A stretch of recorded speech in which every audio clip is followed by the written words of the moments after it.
أو وان فهمه حتوقع في لها اللي إنجليش وان فهمه حتى فيلم داوني وان فهمه لكن مركز سلاح كو هذا ما كو هالي كان سوى حنقل ما إلا يساعدتم finally waan sameynaya waxaan ka sheekeynaya maanta sidaan ku barto luqadda Englishka sidaan isku baro luqadda Englishka aan waa maxay waxyaabihi ka caawiya inaad barto aan sideeba adiguna aad ku baran kartaa adigoon xataa iskuul u gelin sideeba aad isku bari kartaa iska keliga waa maxay waxyaabaha ka caawinaya waxaasi oo dhan okay aan laga yaaba hadda madaxaaga waxaa ku jira haddaad tahay qof luqadda Englishka aan weli baran hadda madaxaaga waxaa ku jira waqti bay ku qaadan doontaa inaan barto luqadda Ingiriiska way adag tahay awood u yeelamay inaan barto xataa dan awood u yeesho inaan barto awood uma yeelan doono inaan ugu hadlo sida ugu hadlaan dadka u dhashay aan waxaas oo dhan madaxaaga ku jira laga yaaba ka saar hadda aan bartay anoo baran kartaa ma ka maskax fiican laga yaaba adaa bayga maskax fiican kuma naan dhalan luqadda Ingiriiska abahayna ma British door sano ka hor awood uma lahayna ku hadla English maantana waan ku hadlaa waxoogaa so haddaan aan bartaa noo baran kartaa so rajo ku bilow videogan waa samayn kartaa soo qaada buugii qalin and waan sheekaysanayna okay so waxaan ku bilaabay videogan inaan ka sheekeeyo education backgroundkayga sidee wax kusoo bartay iskuuladaan kusoo bartay wax sidaas kula haysano and sidoo kale aad u ogaatid in ilaa weligii aanan Englishkaygu aanu fiicnayn so 8 sano waxbarashadii ugu horreysay waxaan ku dhigan jiray Soomaali waxaan dhigan jiray iskuul dawli secondarygaygu waxaan galay iskuul private waxaan ku dhigan jiray English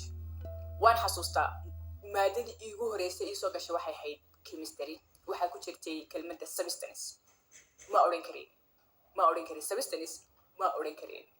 waan xasuustaa xaafadda markaan imiday I was like ma dhacayso sidee baan aan u dhigan karaa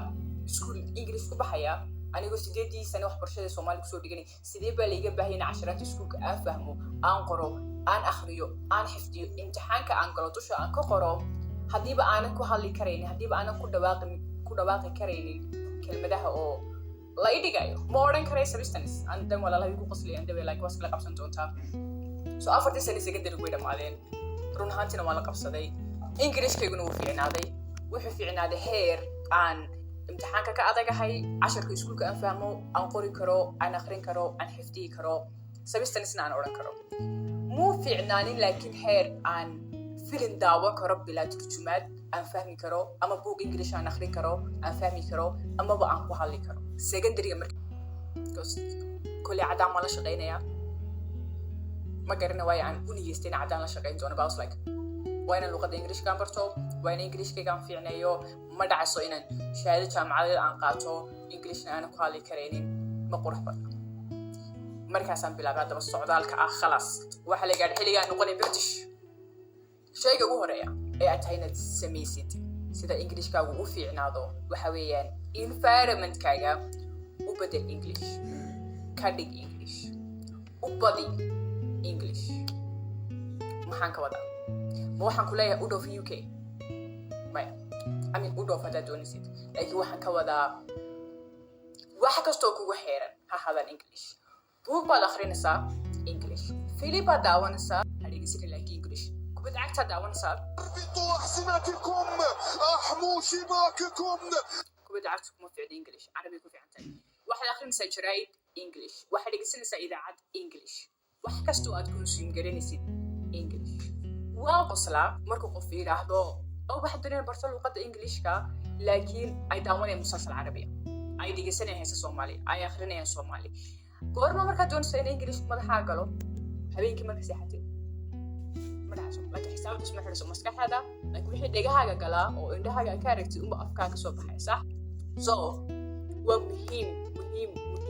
in environmentka ama waxyaabaha aad ku abaha Soomaali ku hadlayaa walaalaha Soomaali ku hadlayaan jaarkiinu Soomaali ku hadlayaa wax kastoo aad maqashid waa Soomaali and then you can't help but speak Somali صح واساسو kale hadaba waxyaabaan sameyn jiray waxa kamid ah markaas aan bilaabay Ingiriiska aan barto dhegeysi farbal ma sameyn jiray jaamacadda markaan tagayo jaamacaddu waxay jirtay masaafad hal saac habeenimada ayaa waxa la soo degi jiray TikToks ama any topic from YouTube waxa la soo degi jiray topic ma soo dhawlaan garaystay inta jaamacadda aan ku soo socdo dhan marka aan ka soo socdo waan xalayo inaan lugaynayo inaan baskaan saaranayo wax sugayo waan dhegeysta so marka aan dhegeysanay waxa aan dhegeysanay wuxuu ahaa wax like cilmi oo leh ama like faa'iido leh oo aan wax ka faa'iiday ama wuxuu ahaa qof ka sheekeynaya experiment uu sameeyay ama qof ka sheekeynaya experience uu soo maray ama education laba wuxuu waxay ma weelinay waqtigeeda afinaya صح صدق waxa maskaxdeeda aan ku carbinayay ama ku toobarayay inay la qabsato English inay la qabsato speedka English lagu hadlay inay la qabsato accentka English lagu hadlay inaan just maskaxdeeda u expose gareeyo English fara badan soo saddex shay problem naga ku dilay speaking of speed khaladka ugu faraha badan leh ee aan sameeyno aniguna bari aan sameeyo dadka badankooduna ay sameeyaan waxa weeyaan inay school English ay galaan 6 bilood ah ay filayaan 6 bilood kadib inay haneen British people bemba imisa qof ayaa iskuul galaysa English u bartaan soo qaatay shahaadad xataa shahaadadu waa A laakiin iskuulka marka dhameysay 6 bilood kadib wali awood ma lihid inaad ku hadashid English ama inaad ugu hadashid sidii aad moodisay inaad ugu hadli doontid marka iskuulkaas uu dhamaado ma garanaysaa mushkiladda waxa weeyaan marka imika iskuul aad gashid dadka iskuulka ku dhigaya ama ha hada qofsan oo adiga ah aanad garanay English صح soo maxaa dhacaya tartiib kula hadlaya ayay kula hadlaya kelmadaha si safiixay u oranaya way kula sairaya 6 bilood oo dhan idan خلاص real life ka soo baxday real life ma lagu sairaya ayar baa lagu hadlaya tusaale imika soo qaad waxaad barafid kalabti صح English ka soo baranaysa good what I say waa lagu baray English ki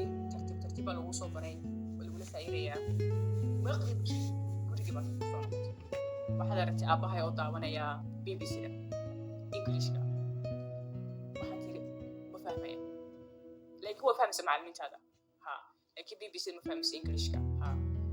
waayo BBC-da English-ka dadka akhbaarta sheegaya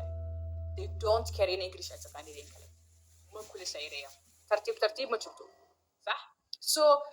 iskuulku ma biinu ku baro xeerarka English-ka laga yaabo inuu ku baro waxyaabaha qaar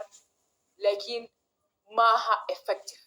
because muddo kooban baad dhiganaysaa ama muddada kooban aniga waa aragtideeda okay aniga waa aragtideeda